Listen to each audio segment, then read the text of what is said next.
When the wind picks up at the foot of the Rockies, there are those who believe they can hear the future. At the National Renewable Energy Laboratory, making alternative power sources competitive with fossil fuels has been a mission since the energy crisis of the 1970s. Scientists work to create solar cells far more efficient than those currently available to homeowners. They believe the market for this technology is about to come of age. When it was installed, this was believed to be the largest residential solar electric system in the United States. The homeowner is actually selling electricity back to the power company. I also feel good because I've always been committed about the environment and doing something, and we have to start as individuals to do things. But individuals can do only so much. Researchers here say for renewable energy to really make a difference, it has to be on a large scale. There hasn't been any great sense of urgency for finding energy alternatives.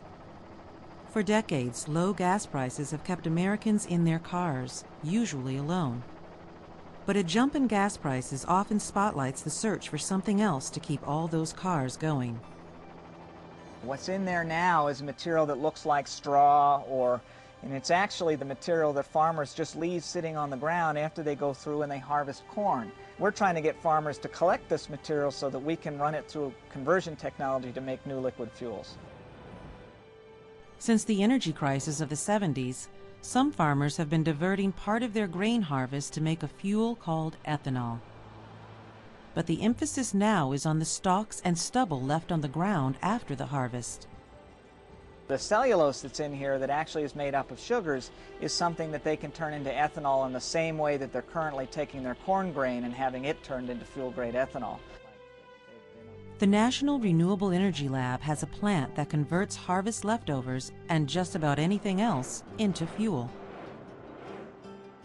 Proving that renewable energy technology is viable remains a struggle, at least in America. Wind turbines were pioneered in the United States, but countries in Europe use them to supply more meaningful amounts of power.